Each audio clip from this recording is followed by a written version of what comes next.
Hello, everybody. Welcome back to episode 97 of the Podcana podcast. This week, we're going to be discussing some of the latest tournaments that took place within Disney Lorcana. One of the bigger ones happening this previous weekend that just passed. Moyen had the pleasure and the privilege of being part of this tournament. It was a 131 player event within Germany. And Moyen performed very, very well at the event, went 7-0 in the end. And today we're going to be discussing his prep for the tournament, his thought process kind of, coming into this meta that we all assumed was going to be very, very full of discard. And we also had a really cool feature match within that event, which was Moyen versus DKP.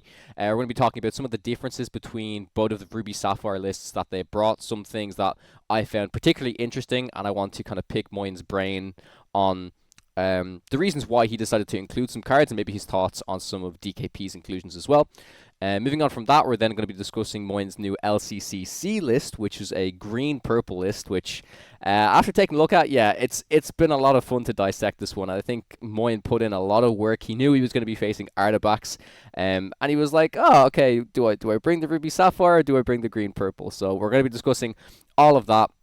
And then, of course, to finish off the episode, I think we're going to just kind of have like a general discussion on what our thoughts are for the meta kind of post-ban. Everyone thought it was going to be very much discard-orientated, but I think, I definitely have some thoughts on it anyways. But passing it over to you, Moyen, how was your previous weekend of playing Lorcana? How's the event in general, first off, before kind of talking anything competitive?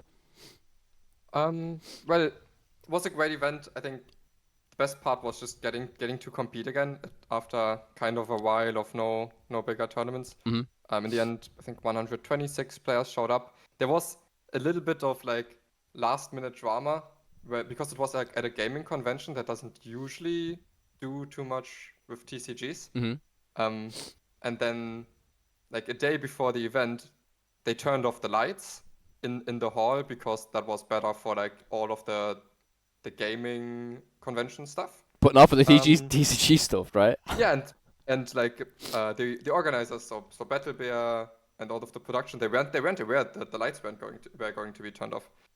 So they realized that like the day before, and in the end we had like they had a setup of like some emergency lights just for the tables. It was still quite dark, but at least it was playable like this. What was also funny was like the more you win, the higher tables you get to. But like the light was getting worse and worse because those tables were further away from the lights that they set up. Mm-hmm.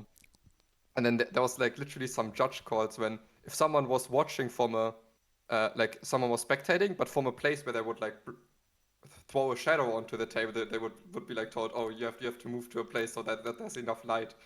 Jeez, man. So that was very funny, but the production was top notch. I think there was like a new overlay that they used, which seemed very, very good. They had some great cameras to also, with which you could see the players' hands very well without them having to like go out of their way to show the cards in their hand. So the production was great as well, and I was just happy to get competing again, to get to meet some Lorcana players again and everything. So overall, it was a great event. Awesome, yeah. I believe the production was handled by Cards Sports League, who actually do all of the official DLCs within Europe. So yeah, I didn't get to watch too much of the coverage, but from what I saw from like screenshots on Twitter and stuff, it definitely looked top notch.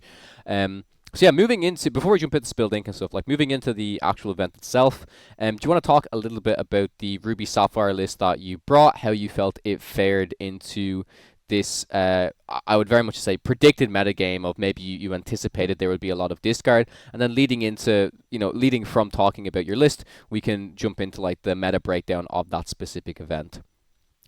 Yeah, sure. So there was very, very little time after the bans to actually change up the deck.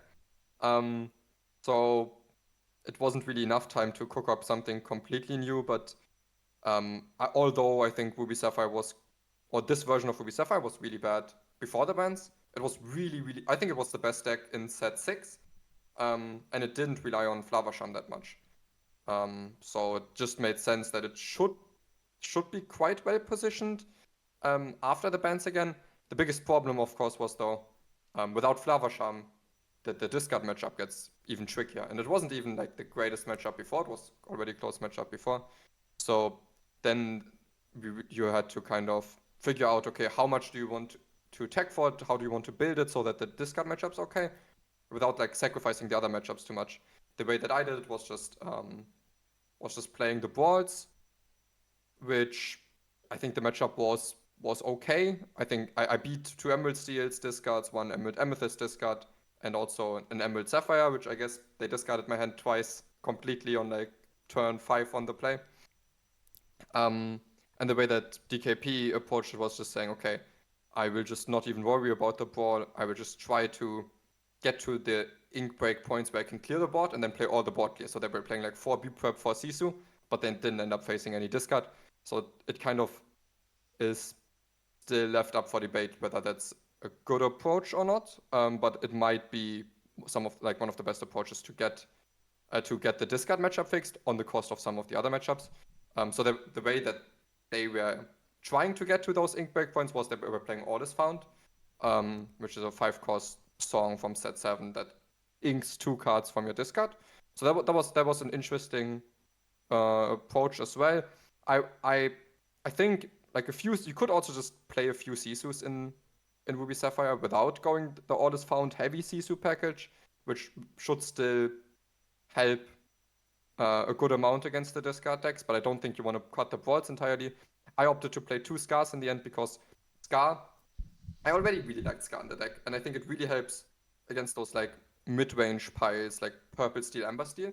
Amber Steel was represented a lot as well, where at some point they will like quest out and play Pete, and then at that point you kind of need to have some sort of clear available, even if it doesn't clear the ready characters. I think the Scar does a very good job at that. It's a rusher in the mirror that can help you take out manas, and it's like the cheapest way you can set up a B-Prep Singer. And on top of that, you now have so much more access to healing from Popsicle, because before you were playing like 4 Popsicles and let's say 2 to 3 Hirams, and you would have to leave some of those to get card draw sometimes, or you'd have to like deactivate your Flower Charm by using the Popsicles. Now you can always use your Popsicles to heal Maui, to heal Scar, and not just that, you even have more than 4 Popsicles, because the biggest card draw or card advantage engine we have now is the 6-drop Tamatoa that recycles the item. So the Scar can, like, it's much lower cost to have a Scar trade 3-4 characters and like heal it in between, maybe even heal it in the end, and that's a much more reasonable play. So I think Scar is like even better than it used to be. It just is left to be seen. Like, or basically you have to adjust it to the meta that you're expecting, and maybe switch it up with like Scar and Sisu, play a mix of those two. But I still think Scar's really, really good in Ruby Sapphire right now. Awesome. Yeah, I always like a 1 or 2 of Scar in a Ruby Sapphire deck. I think it definitely puts in the work.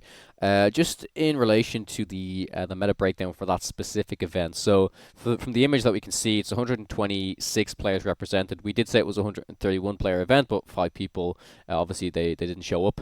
But yeah, Ruby Sapphire being the most represented, followed by Amber Steel and then Ruby Amethyst. Did this surprise you after seeing this data, Moyen? Because I think, of course, beforehand, a lot of people were like, oh, it's the discard meta. Everyone's going to be playing discard. Because I think, at least for the Ruby Sapphire stuff, that surprised me a little bit, at least.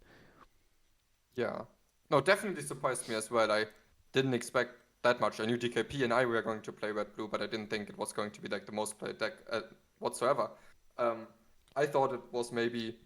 which the rest of this is, it's kind of like a mix of people playing discard and people trying to beat discard with like either Amber Steel or maybe, which was the other big breakout deck from that event, was like a Ruby Amethyst deck that was completely playing about the Peter Pan's Shadow or Shadow Finder. What's the 3-cost called? It's Shadow or Shadow Finder. Everyone knows which one we're talking about, right? It's the 3-cost version. Yeah. But I guess in the end it was like more people trying to beat discard than actually wanting to play discard. I'm not quite sure why that is. I guess discard's still not a cheap deck, but honestly it's not like much more expensive than the other decks, I would think. Maybe it's people, or like not too many people also loving the playstyle of discard itself. But regardless, because of that, the discard decks were kind of being kept in check by decks that were attacking for those, and then those decks that attacked for the discard decks weren't in the best position to fight off the Ruby Sapphire decks. That's Yeah, no, that makes sense for sure. Do you want to speak about this Ruby Amethyst deck just like a little bit? Because I definitely think it deserves a shout out with the idea of, right, it was the 3-drop Peter Pan with the Maui Shark. It's got a little, like, a few Finders Keepers to make sure you got some card draw on there against some of the discard stuff as well.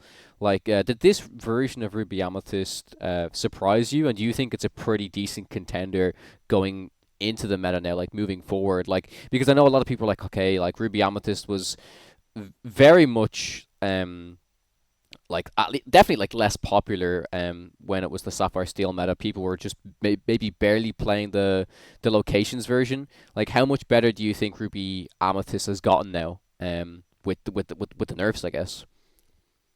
Yeah, I mean, before that, I think it was like in a pretty rough spot, and now there's all the doors opened again. And I think this evasive build is very, very creative, and I rate that creativeness quite highly. Though there's still like this fine line between attacking for one deck and then getting worse against another.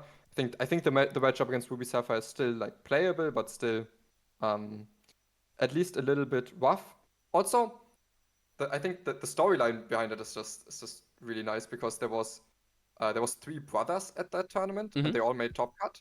2 of them were playing this like Peter Pan Ruby Amethyst, a little bit of a different version though. One of them was on the 4 Lumiere as their 2-drop, whereas the other one was playing Snake as their only 2-drop, and there's a few other differences as well.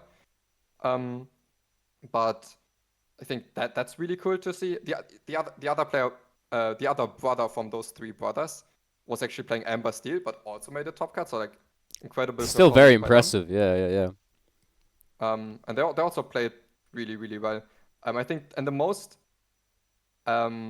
breakout card from this combination, even if it's not like maybe the one that does the biggest part is probably like the Peter Pan Maui Half Shark combination. But the card that I didn't expect at all, I didn't even know it really existed or what it did, was the Moana. It's an inkable 4-cost 4/3 evasive, and when it challenges a character, another chosen character gets +3 strength of yours. And that just gave the deck so much rush power. Like, even against like Amber Steel, you get wheeled, you play, and you have enough ink, you play Peter Pan Moana. Suddenly you have like a 5 strength and a 4 strength rusher to take out the singers. So I think that is really impressive. I'm a little bit surprised there isn't like any Iagos in those lists. I think Iago is mostly well positioned as well, even if there is like those matchups where you might rather ink it, but if it comes in with rush, takes out something already, I think it's okay that it has the vanish keyword afterwards. And there is some matchups where it's literally just a 4-cost 4/6 evasive, and it can really get you very far ahead in like maybe the Genie mirrors, or even if it's just for like getting board control to then jam some libraries or something. So that's maybe the one thing I'm a little bit surprised about. But I think in total, Ruby Amethyst is back, and there's like there's still a lot of viable ways to build it for sure. Yeah, I love the idea of that Moana. I think it's like a really, really, really cool card. Like, I like the idea that once it comes into play, if the Peter Pan's there, you attack with it, and you don't have to just give the Peter Pan the extra strength. Like, you could give it to like a 0/1 Diablo, take something out, draw a card. You can do some really neat stuff with that. And I think the argument to say with the Iagos, I think it's fair, and I think if you predict a certain meta where Iago is like pretty decent, it's fine. But I can also just see like the Moana being run over the Iago in general as well, because against stuff like Genies, the Moana will still survive against a lot of the stuff. And then the benefit of the Moana effect once it comes into play with the rush, I think, is actually pretty good. It synergizes pretty well with a lot of the other Ruby Amethyst cards. But yeah, and I think to speak on what you were saying of like why this deck, in my opinion, probably performed better overall, is that it has this evasive stuff to counter the discard stuff with, like, Diablo and stuff, sure, but this is just like powerful even without specifically going after the discard decks, right? Like, you just play this Peter Pan, you give them Moana rush, or you give them Maui Half Shark rush, and against any deck that's pretty powerful. Like, giving a Maui Half Shark rush is it's like it is impossible to deal with most of the time. It's like, okay, if they've got a Peter Pan Shadow, are you like, okay, do I literally just like the threat of, okay, maybe they have the half shark, do I literally just not turn any of my characters sideways? You know what I mean? So yeah, I'm really impressed by that deck. I hope to see some like further innovation in Ruby Amethyst, and yeah, I just like to see like more tournament results, more data to see how the deck kind of performs over time. And yeah, I mean, I don't want to speak too early, but like as a generalization from what I'm looking at the meta, I think it looks pretty healthy at the moment. Like I don't jump, skip ahead. Like of course we're going to talk about like our final thoughts for like the discard meta as a whole, but like I think the meta seems to be like, again, it's also the first week, right? So like this is definitely kind of initial data, um, and it's a big tournament, sure, but it's also in comparison to, if there was like a 500 player event, or if there was a 1K player event, it's definitely smaller numbers. But from this event, I'm personally quite happy with how the meta seems to be shaping out for the moment. Um, but yeah, actually, this probably leads into our building section a little bit, because I know some people had some thoughts and some questions regarding certain decks like Emerald Steel and stuff. So we'll jump into it now if that's all right. So yeah, if this is our building section, if you guys want to have your questions read out on next week's episode of the podcast, be sure to leave a comment down below. The first one is from Nick. They say, is there a way to have a competitive whole new world build of Sapphire Steel without Tamatoa 6 and the new Scrooge, now that Hiram and Fortisphere are gone? If not that or Kiwi Birds, is there another direction you see the color pair going? So yeah, from the tournament that you played, Moyen, right, the representation was like super low for Sapphire Steel, which kind of makes sense with the bands and stuff. But yeah, do you think it's possible to build kind of a whole new world version of Sapphire Steel, or what do you think the best direction Sapphire Steel has at the moment post ban? Yeah, so it was played less than Amber, Ruby, Mufasa, and we'll talk about like the meta shift, or the new meta breakdown after the ban. Sure. I think a little bit later in the main topic, but it is definitely very tough times for Sapphire Steel. I think you can try to build it without Whole New World, like the no Whole New World ramp. The problem is that version is probably the one that relied the most on Flaversham's draw. Hmm. And outside of Flaversham, you're just like inking your hand and then running out of stuff. So that one's really difficult to make work without Flaversham. So then it makes sense to look at the Whole New World versions. But like the more you test those, the more you kind of see, okay, what is my deck really doing? It's maybe has a few slow turns. Then I can set up my Singer. Then I usually don't even want to use my Singer to contest board. I kind of need to already use it to sing Holy World, and then my deck kind of starts to get going. And then at that point, it kind of has a lot to do, because it needs to recover the board state and doesn't have like the greatest tools to recover them. It doesn't have like the greatest top end either. So I think like the Holy World builds, they can still work. You can still build them for beating anything, but just you also have to like kind of pick your battles, and you will lose the other battles. Yeah. And as a whole, it somewhat feels like a Steel Song deck, but it's just so much slower, because it actually instead of kind of cheating the ink with the Singer mechanic, it actually needs these few setup turns, at which point it has like so much work to do on its plate, where it can not always recover. Yeah, so, and then the last one is like the Kiwi Birds, or the aggressive Sapphire Steel dog deck. I think for the first time it might be the best Sapphire Steel deck, but I wouldn't put it above like tier 2. I still think it's somewhat of a middling deck, but it can be like a good deck. Maybe if you start with Lorcana and you want to like have a good time, I think it's like completely fine deck, but I doubt we'll see it. I doubt it will be comparable to maybe like the best decks in the format.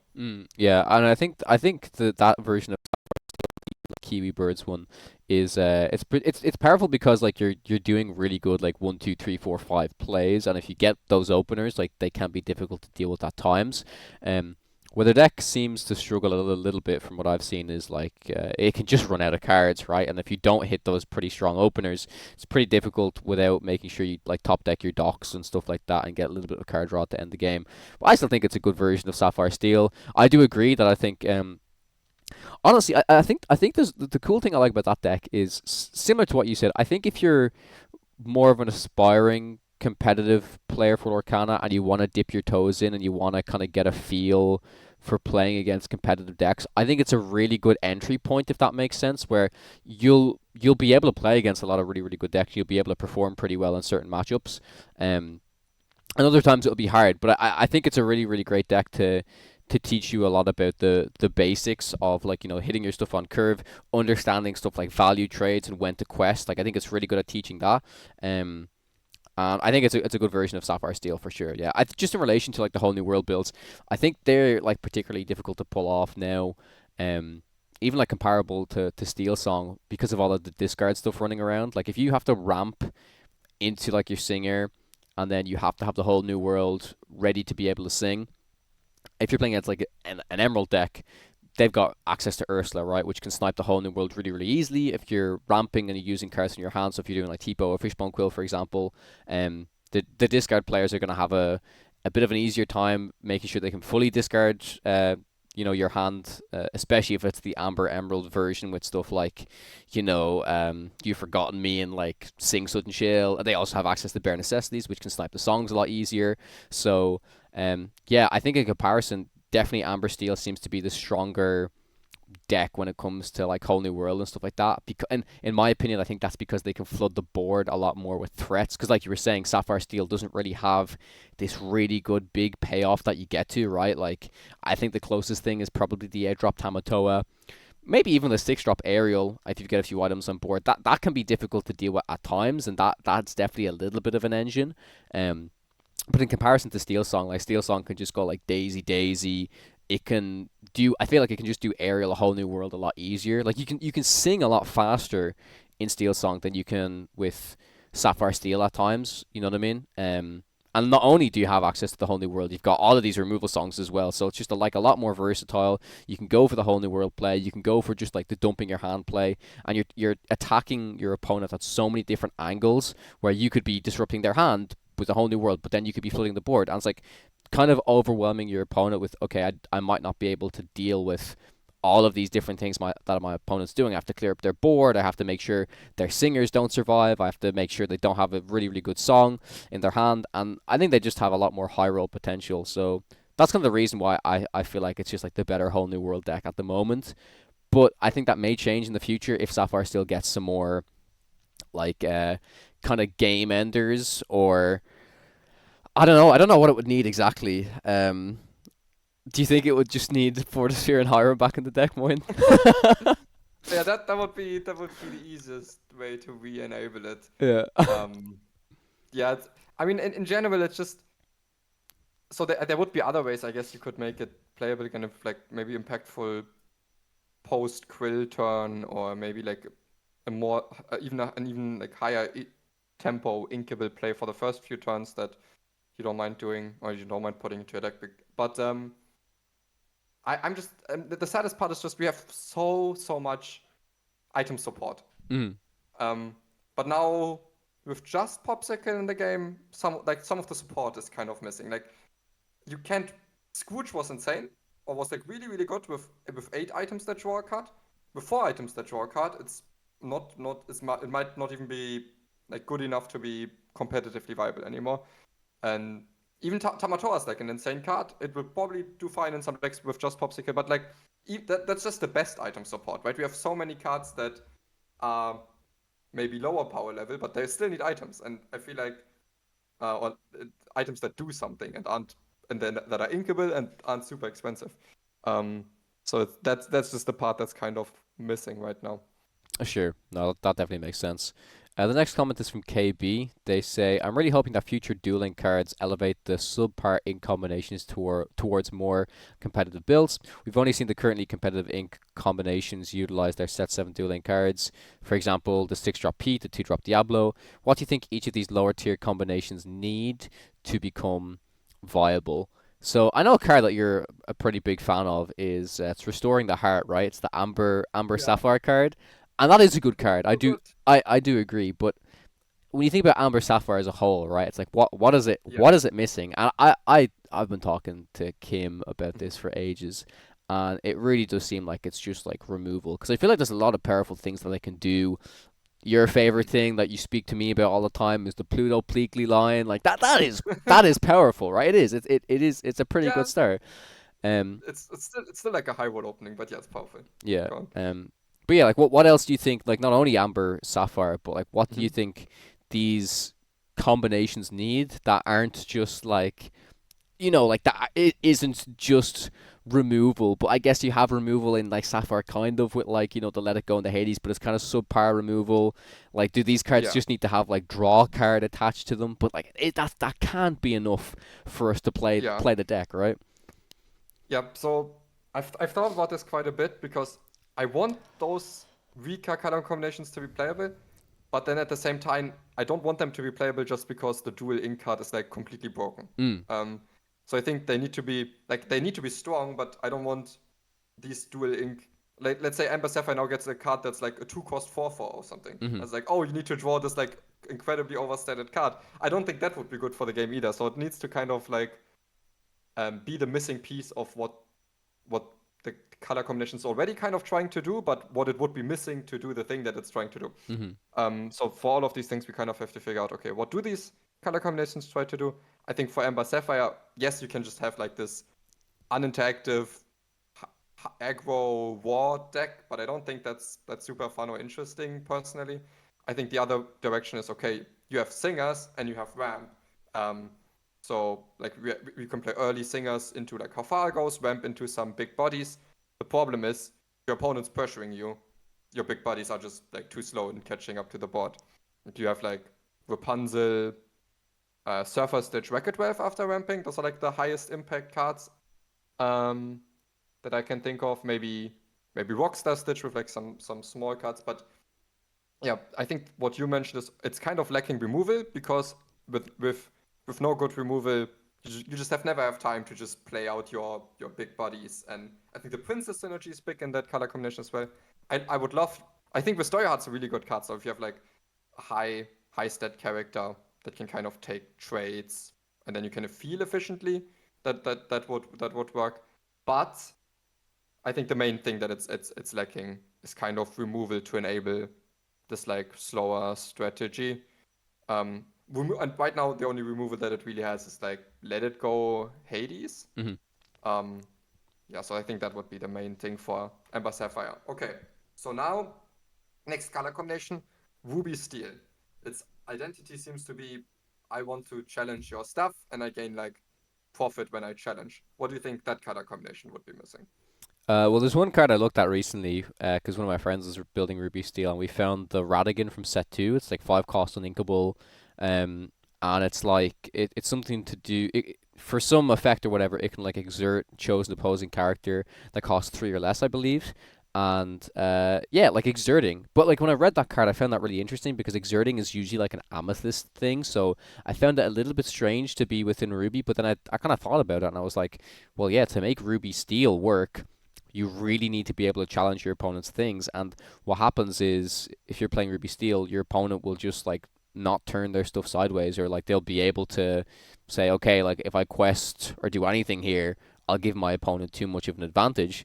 And they're basically just like being smart and playing around your deck's game plan. So I think the thing that Mm-hmm. the deck needs is to be able to exert stuff, but then that's when it gets tricky because exerting isn't really in the Ruby Steel color identity, right? It's more about being able to attack ready characters, right? And we have some of that in the game at the moment, but I think even those cards in the game at the moment are, I don't want to say like okay, maybe there isn't enough of them, or maybe they're just not efficient cards Mm-hmm. enough as they are.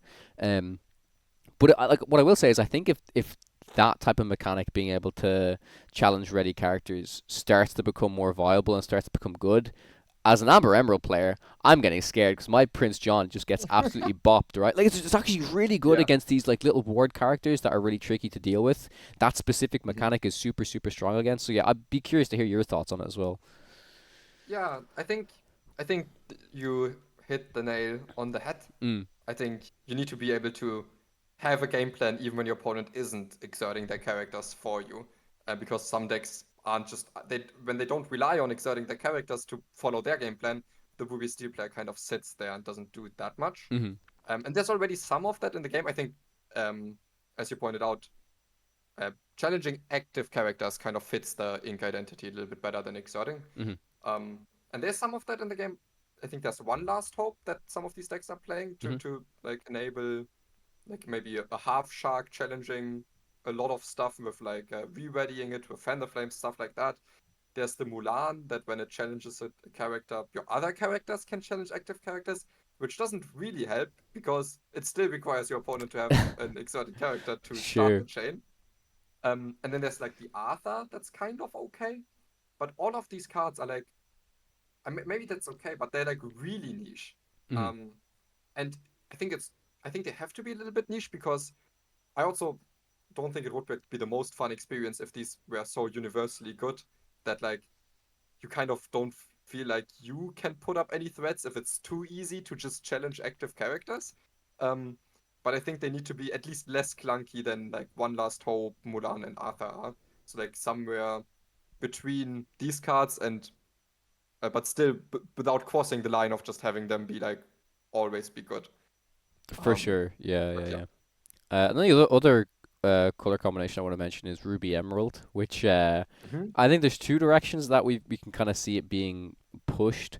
One is the whole like damaged characters thing. Not only does Ruby come in with like self damaged characters, but Emerald really seems to care about your opponent having damaged characters, which is like just a bit strange to me. Like I don't know if this is ever really gonna take off. Maybe we'll see some really powerful payoffs in the future. But every time I even see a card that was like, oh well, this is a pretty decent payoff, I'm like, how am I ever gonna just like guarantee my opponent has a damage thing without me playing a specific card to easily damage it? And I think like, Mm. the idea of the I think it's a Floodborn Ruby Emerald Queen that we got from set 7, which Yeah. is like when a character comes into play, it gets a damage counter put onto it. So like the idea of that is like maybe a little bit interesting. But the more interesting line for Ruby Emerald is probably the action heavy decks with the Robin Hood sharpshooter.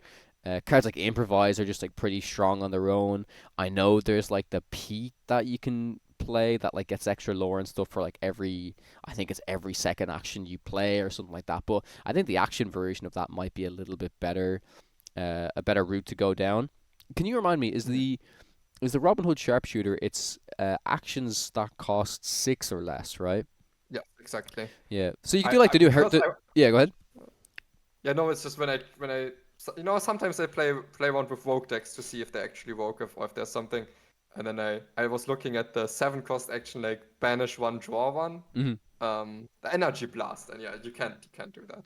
Six Yeah. cost or less. Yeah, because like the Return of Hercules is an interesting card that you could pair with that, right? Like that's the new 6 cost Emerald Legendary. Um, Yeah. so again, maybe there's stuff that you can cook up with that, but I just think it's like a little bit too niche at the moment. But it's just weird because yeah, it's exactly what the commenter said. It's like what does the deck need to push it and take it that little bit further? Because I think a lot of the cards within Ruby and Emerald are like fine. They're more than fine cards, right? Yeah. they're good color combos with these other cards, but why do they not Mhm. really work together? It's interesting to think about, right? Yeah. I think it's I guess with these two directions, both of them would need different things. I think the one that requires damaged characters, like it almost got something that could push it with the 2/6 screen Hmm. where everything enters damaged. But the problem is it's just too awkwardly stated. As a 5 cost uninkable 2/6. So like as soon as you exert it, turn 6 at the earliest, like the other characters laugh at the 2/6. Unless you shift it, right? Unless you shift it, but again, Sure. yeah, yeah, yeah. Yeah. Yeah, right. And then I guess in for both of these strategies, a lot of these cards only start to become okay in combination with other stuff. For Hmm. example, the shift. Um, and then a lot of the time, these decks they can be okay when you draw your stuff together, like Return and the Big Prince Philip as like a board wipe or something. But all of these cards on their own can be like really, really clunky without the other cards. So that makes them like a little bit more woke. So I guess for the damage synergy, I think this just needed to be better statted, maybe inkable, to like have a consistent support of a damaged character synergy. Um, I I guess that you can shift Prince Philip somewhat early and reliably with like the ward Prince Philip, Hmm. but then you also need to set up like stuff to have their stuff be damaged. So then it's also a lot of hoops to jump to. Yeah. So personally, I'm not like the biggest fan of this entire damaged character synergy because usually in card games you don't want to leave stuff up damaged. So that's like inherently not a high value thing to do. If you use resources to damage something, usually what you want that thing to actually get banished. Sure. Otherwise, the damage counters could be moved, or maybe it could be healed by Rapunzel and stuff. But okay, then there's the action direction of Ruby Emerald, and I think that's much closer to being viable. I think Robin Hood's a pretty good card. It's just lacking a little bit more good actions that you don't mind in your deck outside of cheating them with Robin Hood. It's like there's a decent amount of actions that are good of Robin Hood, like Hypnotize or maybe even Dragonfire is decent if you hit it, but like you don't really want to stuff your deck full of these cards. But like the deck has Diablo, the Shift Diablo to like discard actions. It has the Robin Hood to cheat out actions. It can like has a big threat in the Half Shark. So there's a lot of action support in that. So maybe a few good extra actions that are not just that are like more universally good and not just in a very specific situation could help out Ruby Emerald. For sure, yeah. I guess the last color combination that kind of comes to my mind as like not the greatest could be Ruby Amber, but it at least has a decent direction with characters that enter play damaged, and then Rapunzel. I guess that's the direction of that deck, and then it can just play like a mid-range pile. But yeah, the other color combinations we talked about are definitely like, I don't want to offend anyone, but to me they seem the weakest ones. They're the most that we have right now. the most interesting though, at least in my opinion, right? Because it's Yeah. like stuff that we like. It's like very much, to me at least, it's very much unexplored territory. So even whenever I see anyone try something, like, I'm always interested. But the thing I don't like is, and I don't blame people for doing this because it's probably the most viable thing that can be done at the moment. But it's when like Amber Sapphire players are just playing like, oh, it's just a aggro Amber Sapphire, or like when like Ruby Emerald was like, oh, it's just like this aggressive, evasive Ruby Emerald deck that's just stuffed full of big questers that are really really cheap. Like I just feel Yeah. like there's less agency in those decks, and I like decks that have more. Again, I don't want to offend anyone, but like that have a little bit more thought put into them and like a Yeah. bit of a more interesting game plan rather than just turn your cards sideways, right? I guess there's also Amber Amethyst. That's not like the most viable, but even that, I mean, especially brought it to this week's LCCC, which we might talk about later. It has some direction.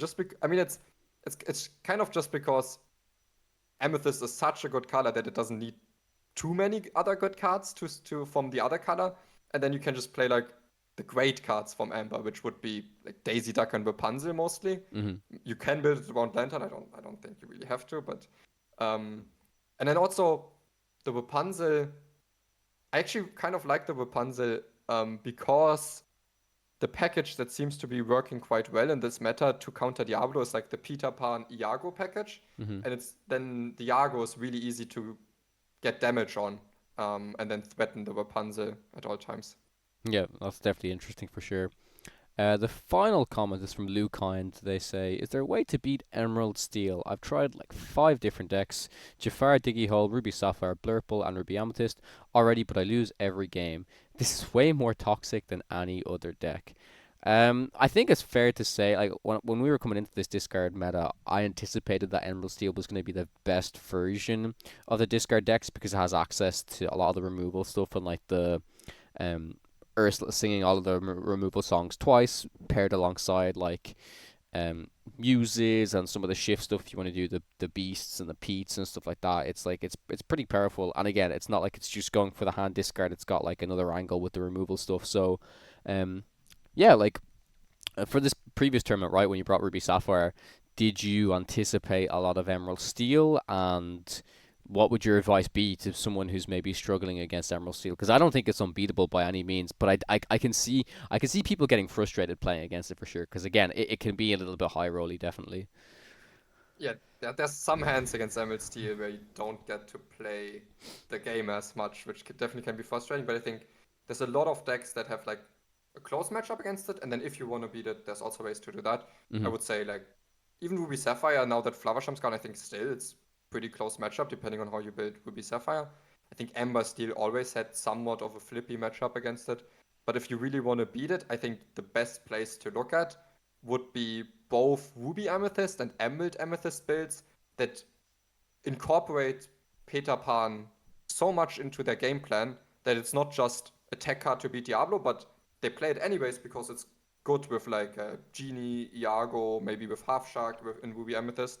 And then you just end up naturally having very good outs to Emerald Steel, and then all you really need is like also a somewhat reliable draw engine with maybe Rabbit, Bounce, or maybe you play a Finders Keepers with the Shark.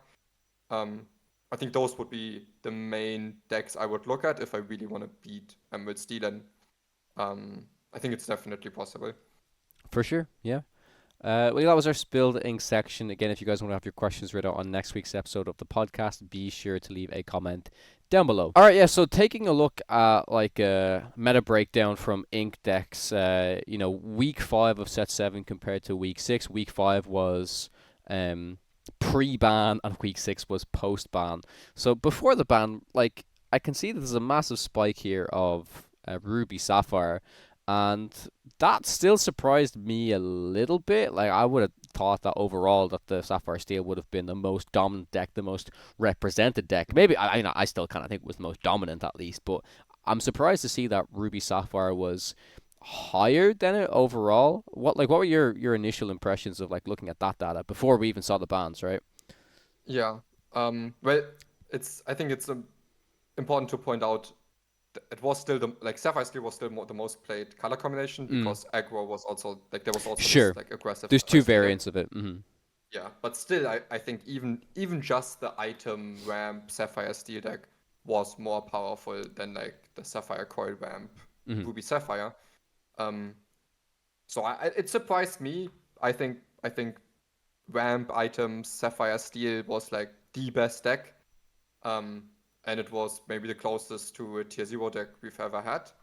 To me, it was tier 0, but still, it was the meta was very early development, which is maybe like the biggest critique I'd have about the bans, that maybe they came a little bit early. I think the meta didn't quite have time to develop itself. I think there probably was a lot of stones left unturned before the ban, but still, looking at these meta breakdowns, you cannot argue that it just didn't make the meta more diverse. Still, it surprised me that Ruby Sapphire was played more. I do think it was also like a little bit easier to play than the Sapphire Steel item version, but I don't think it was like the more powerful version. And then moving into week 6, that we can see a really big shift, and I think that surprised me the most was we definitely saw an uptick on Emerald Steel for discard, but not as much as the decks that kind of combat the discard deck. So this maybe leads back to the point that you were saying earlier, that like maybe people don't enjoy the play pattern of playing discard and would rather just try to play the decks that beat it. Like obviously we can see the rise of Ruby Amethyst coming back up, Steel Song being what I think is like particularly strong into discard. It's weird to say like particularly strong. Like it's a good deck that can combat discard decks in my opinion. And then we see that Amethyst Steel is just like super strong here as well. And I think that's always been like a good deck within the meta, especially for kind of just like set 6 and set 7. And I also think it's a fairly easy deck to play at times, depending on different types of builds. There's definitely different builds that are tougher to play.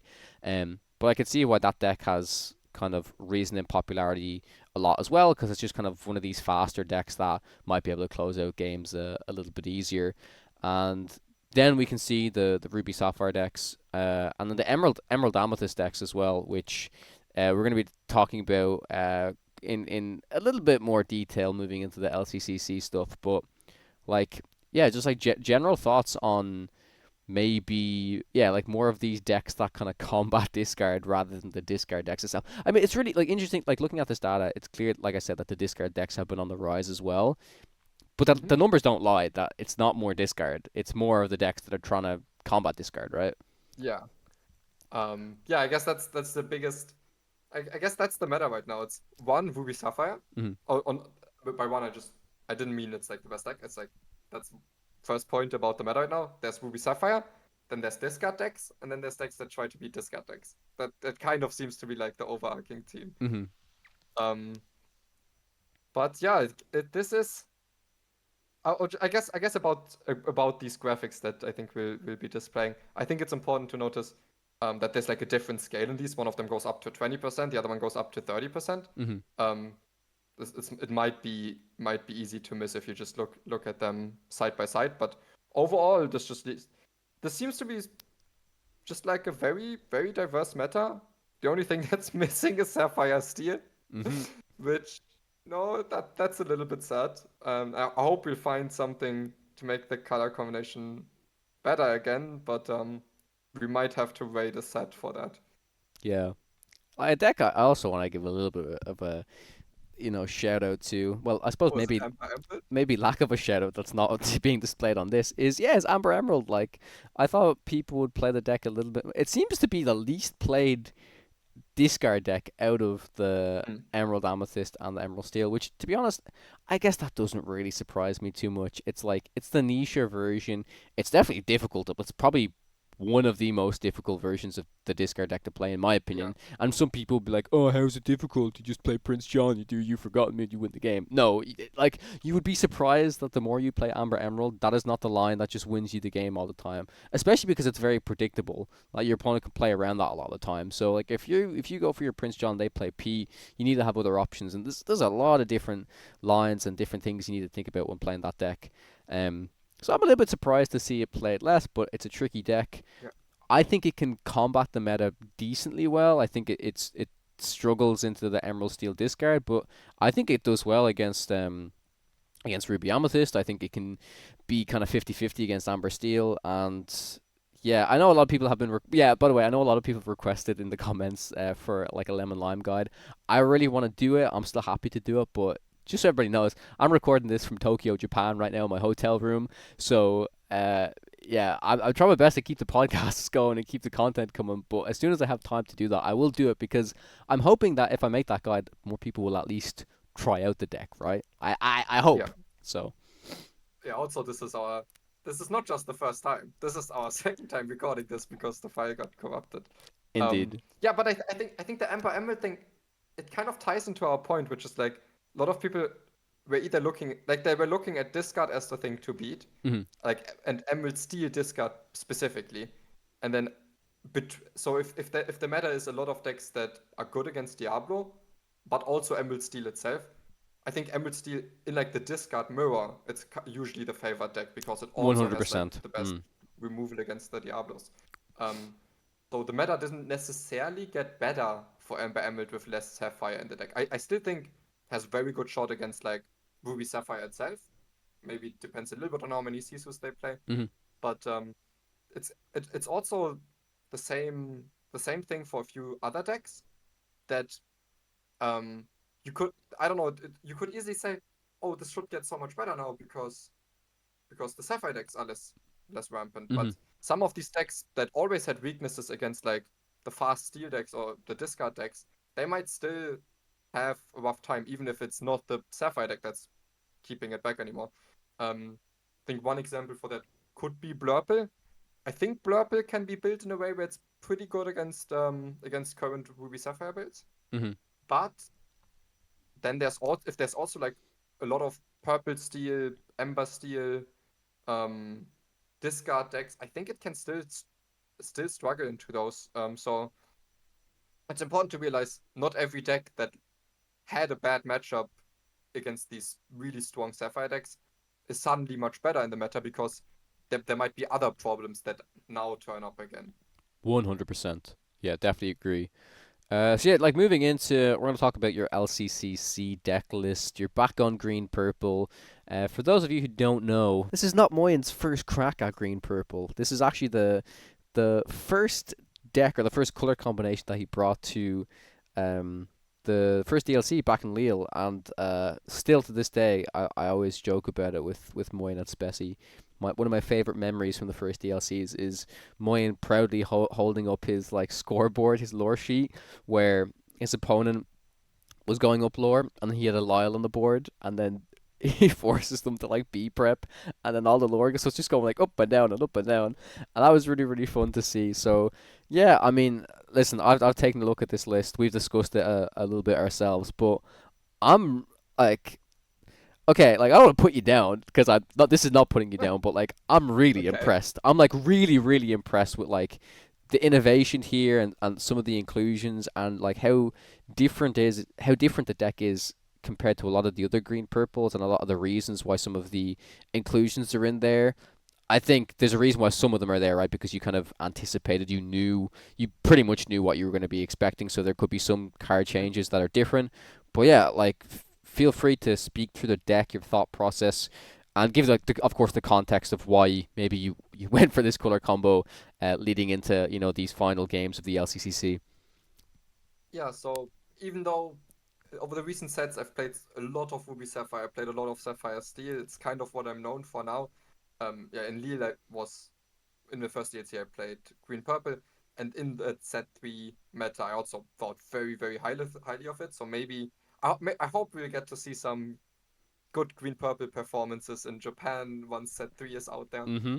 Um, I thought it was like a great mid-range deck that because of Lyle could win the race against the red purple a lot of the time. Um, and now I could have just bought Ruby Sapphire again, and I had it submitted for a long time in case I forget the submission. But I was really working on this green purple because it seemed the most likely scenario to me seemed that Artabax would expect me to play Ruby Sapphire, and so and even if I'm like even if there's a chance, like he knows there's a chance I'd switch, I think, but still I don't think he will ever submit something that would be bad against Ruby Sapphire. Mm-hmm. um so it didn't seem like the greatest bring for me to bring it. um and instead I felt like if he wants to play something that's at least not bad against Ruby Sapphire, and after these bans Green Purple is kind of back on the menu, probably Artabax is going to play that. I knew he doesn't like the Diablo variant of the deck. Um, not even because he thinks it's bad. He doesn't like the playstyle of, oh, I want to draw my Diablos and shift Diablo and hope to snowball the game. He's more like of this mid-range player that wants to have sustained interesting decisions throughout the game and outgrind their opponent by like continuously doing better micro decisions than them. Mm-hmm. So the deck that I expected them to be on was like a mid-range green purple tempo green purple that doesn't necessarily play Diablo or discards. So something like this, but I really didn't expect them to go like straight back to basically how they like to play green purple in like set 3, set 4. Um, with like the Ursula 3 and Mother Knows Best and the Flynn Rider on 2. I didn't expect like so there's definitely some stuff that caught me off guard. I also thought because of how good Peter Pan is right now, I think he'll be on Peter Pan.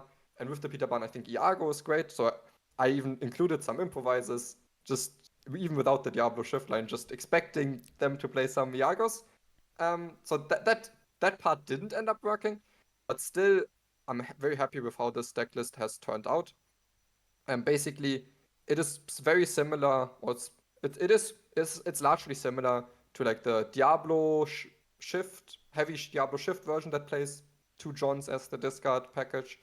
But I I don't think I think there's a reasonable possibility that the deck's better off without the Diablos, just because there's so much Peter Pans and so much Diablo hate in the meta. But that doesn't mean that the Prince John's bad. And by cutting the 3-cost Diablo, you kind of open up a lot of room to play maybe some extra incubates, but also some other 1-drops. So now we get to play the Merfolks on 1 that have crazy good synergy with John on 3. And also, some of the best early John lines are if you play John on 3 and sing Sun Chill on 2. And I didn't love how if you played the evasive Diablo, the multicolored Diablo, that if as your shift target, that then you have to exert a 1/2 evasive, which in a lot of metas no one would care, right? It's evasive, no one could touch it. But in this meta, suddenly your singer will immediately get eaten with like a Prince John, and you lose a lot of tempo. So I kind It of will took it will get eaten by a Peter Pan, right? You mean? by Hmm. Peter Pan. So I took a page out of Emerald's playbook and I said, okay, who's the best singer for the Sun Chill turn 3? And that's just Sir His, because now, yes, it's evasive, but even on the backswing, if they want to run an evasive into it, it's completely fine. It contests the Peter Pan, it doesn't get value traded by it, and it's just all around a very, very solid card. The breakpoint of 1 willpower or 2 willpower very, very rarely matters. And also, with the 3 strength, you can also contest even like half sharks together with a crab or quickie very well. So I liked this part of, okay, I have better 1 drops than the Diablo Shift deck. I'm not reliant on the Diablo, even if the Diablo is like still okay. I have better singers on 2, and then now I also have some freedom of, I can include more like Peter Pans. And then because a lot of these tempo decks, now they just don't want to develop Peter Pan on 3 and as like their friend singer, and not even when they don't have a challenge with the Peter Pan, they still want to develop it on 3. So like then the Kid Cloud Kicker, I think, works really well to get you ahead in tempo. So that part of the plan worked. It even worked better than expected, because now Artabax is even playing the Ursula Deceiver of all, which is an even more important Kid Cloud Kicker target. So the Kid Cloud Kicker will be a great 3-drop. The only problem with it is I also play like a lot of uninkable 3-drops that I would like to develop on 3. So sometimes I will be forced into like a difficult decision of, do I play the Kid for tempo here, or do I ink it so I can at least develop some of my uninkable 3-drops that I also would like to develop. And then on top of that, I thought if Artabax doesn't like Diablo, there's probably low chance that they play Improvise. They're not even expecting me to necessarily play an Iago deck. So I can just go all in on this Iago and have this Iago be the genie, not just the genie counter, but just like the big body that sometimes comes in with Rush that can just get me a good hold onto the board.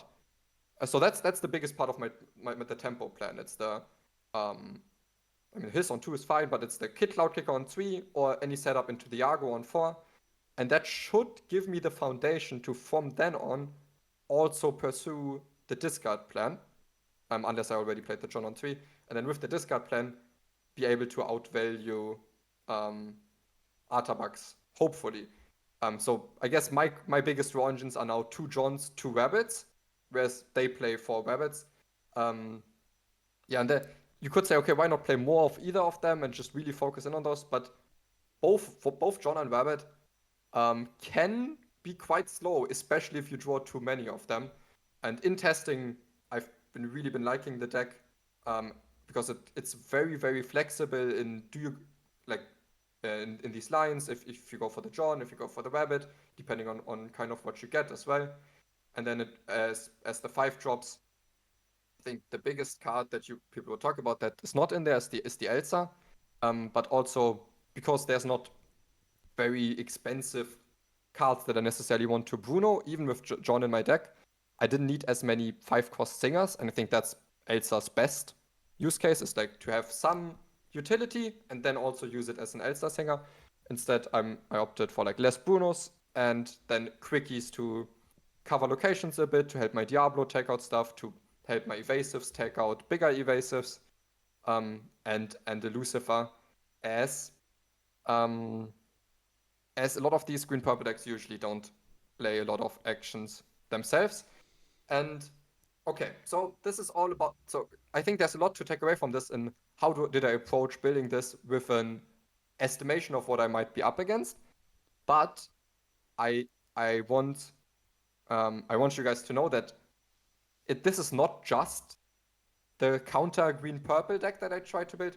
I think if you remove some of the text here and just build it a little bit more consistently for the other matchups that you could be facing, for example, 4 Ursula, 3 or 4 Bruno, a few Elsas, and then cut a little bit down on, let's say, the Kid Cloud Kicker, maybe not play the improvisers if you're not like so sure or not expecting Yago so much, then I think you have like a very, very well-positioned deck in the meta as well, that I'll be I think I'll be putting quite some time into thinking how well positioned it is in the meta, but so far I've been liking the like no shift Diablo, Prince John Emerald Amethyst discard a lot, and I think it has a good standing in the meta. For sure, yeah, no, all those points super super interesting, and I don't know, just hearing you talk about this deck makes me want to play it and test it. Also, also You should test play it, against it's so it. fun. I mean, the cool thing about this is like you talked about, right? There's actually a lot of similar play lines to Amber Emerald in terms of the discard opener, right? Like, Yeah. for me, I might even try up the Johns a little bit, but it's like it's also tricky because there's not like a massive amount of discard in the deck. But when you do it, it's pretty good. So like I'd maybe try like three Johns, and I don't know, like just the conversation with the two drops and the singers, it just like really confirms to me that like seeing Sir Hiss and seeing Ursula, even with like a whole other ink combination like included of Amethyst here, it's like, yeah, these are probably like the best singers to do this thing into Prince John, Hmm. because the Sir Hiss is pretty untouchable if you're not against Steel. Ursula as a 1/3 can't easily be dealt with, that it should at least survive for you to be able to sing with the with when you play the John on turn 3. And yeah, everything else in this deck, from the Peter Pans to the Diago to the Iagos to the 3 Cricky, I think is like super super good. I don't think enough people play Cricky within green purple. I think it's an incredible card to help a lot of your low cost cards trade up. It can help, as you said, like even to help some of your evasives hit into Maui Sharks and stuff like that. It's like another option there. So yeah, I'm super intrigued to see how that match is gonna, how that's gonna go, how this is gonna be played out, and yeah, to further see where this type of deck, a non-Diablo green purple deck, is gonna be positioned within the meta. So yeah, and like Moyen said, like feel free to take the list, tweak it a little bit to maybe your local expected meta game. And I think overall though, it's still a very very strong list, and I think people will enjoy taking it for a ride as well. So yeah, we've talked about a lot today. I think just to like to round things off, we touched on it a little bit earlier, but like, you know, general thoughts of like discard in the meta. Are we stuck in this discard meta? My thoughts are no. My thoughts really are no. I think that the Yeah. discard decks will remain. I think a lot of people were scared when these bans happened that discard would take over like crazy. Would be like the way people were talking, it sounded like, yeah, discard's tier 0 and like nothing can beat it. And it's like, I don't know, like that's like the general, not even Lorcana Yeah. community, but TCG community, when these cards, like, you know, something happens, oh my god, worst case scenario, game's gonna die because this card is absolutely insane. So like, I really don't think we're there. I think we're seeing a lot of innovation within decks to combat a lot of the discard. I think the trickiest thing, like we talked about, is trying to build your deck to tech against it enough, but not over tech against it, so that like the deck is still powerful even if you don't face the discards. And it's interesting because when we looked at DKP's performance in this last tournament, right, where he played the 4 Sisus and the all is found to really try and combat against the discard stuff, he didn't end up facing much or any at all, I don't believe, right, in his run. Yeah. Um, There's any. and yeah, he still did really, really well. So like, I still also think that like maybe bringing it down to 2 Sisus is fair. I could definitely see the inclusion of Sisu being like maybe a necessary evil within Ruby Sapphire, because it can get dunked Yeah. on, and it's just like a really good, efficient, extra kind of board clear type of thing. But yeah, like maybe that's an example of potentially over teching, um, being a little bit safer. But again, like I said, it's like the deck still performed well, and maybe it would have even highlighted like, oh, you know, this is the reason why I included these Sisus. Like he could have faced like, you know, 5 discard decks in a row or whatever, and Yeah. people would have been praising him, right? But I think the idea of what he's going for against the discard deck is super super interesting. I think, for example, the Ruby Amethyst list, with the Peter Pans and the Maui Sharks, is good against these discard decks, but it's also just good in general. I think your deck Mhm. is good against could be good against the discard decks, and is also good in general. I think trying to aim for decks like that is probably the better option than being absolutely terrified and risking losing your matchup in against a general field. You know what I mean? So yeah, Yeah. Yeah. I think so. I still want to. How do I say this? It's like I don't think discard is like this boogeyman that you can't beat and that completely destroys this meta. But at the same time, I do think that there's some like valid concerns to be had where yes, we have like a lot of good ways we can build around beating it. Still, it will prevent some strategies, I think, from really seeing play because they just don't have that luxury of having maybe a Peter Pan Shadow to integrate into their game plan. I think it's still a valid concern to say, okay, there's a few decks I now don't really feel like playing because I will have a bad experience against this card decks. Mm-hmm. No, I understand that completely. Yeah. Well, yeah, that's it for this week's episode of the podcast. The number one thing you guys can do if you like the podcast is leave us a review over on Apple Podcasts, Spotify, your local podcast platform. There is a video version of this available over on youtube.com/@Podcana podcast. Hit the subscribe while you're there. Twitters are @Moyen_HS and @Kawatech_CG. Thank you guys so much for watching, and we'll catch you guys in the next one.